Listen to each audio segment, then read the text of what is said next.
Sa ulo ng nagbabagang balita, iba't ibang klaseng kaso ng cybercrime ang inireresolba ng ating lokal at international na pamahalaan.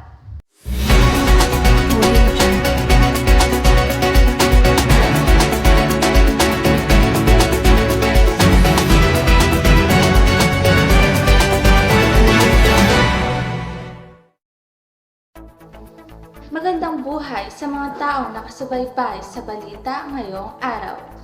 Kamakailan lamang ay may lumabas na video kung saan maririnig ang reklamo ng isang mamamayan tungkol sa teknolohiyang sumasakop sa buhay ng bawat sibilyan. Akala ko ba pupunta ang ating mundo sa modernong panahon kung saan ligtas ang bawat taong bayan? Bakit tila gatilyo sa buhay ng bawat isa ang paggamit ng teknolohiya para lamang makasabay sa agos ng buhay? Sunod-sunod na kaso ng cybercrime ang inihahain at binibigyang aksyon ng ating mga otoridad matapos ang biglang pagtaas ng mga numero ng mga nagiging biktima rito. Ang cybercrime ay isang uri ng krimen na nagaganap sa online world, kung saan ang mga kriminal ay gumagamit ng teknolohiya upang manghuli, manloko, manakit ng iba.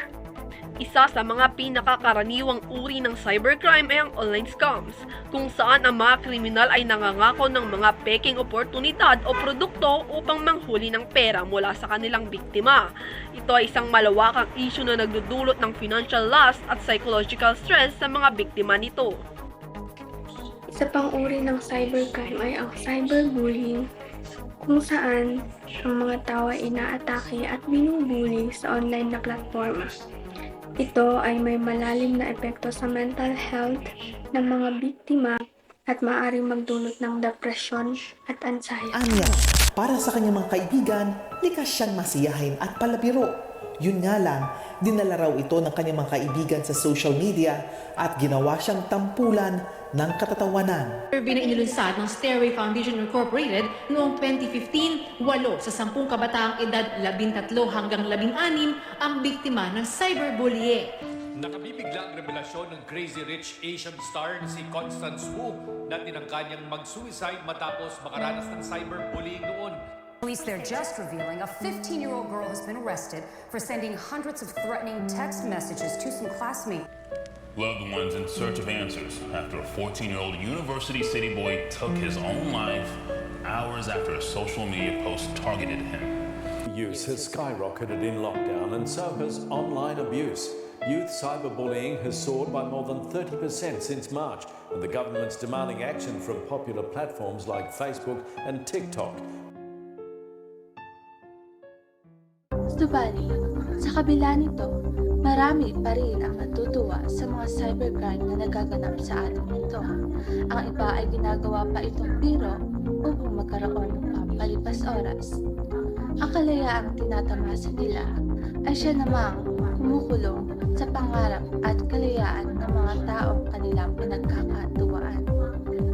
Ang Cybercrime Prevention Act of 2012 ay naglalayong protektahan laban sa cybercrime. Kasama rito ang mga patakaran at parusa, pati na ang kooperasyon sa ibang bansa. Ito ay mahalaga sa pag-iwas sa hacking, online scams at cyberbullying upang mapanatili ang seguridad online. Mayroon tayong batas na tumutulong sa mga biktima ng cybercrime, ngunit hindi ito sapat upang mapigilan ang patuloy na pagdami nito.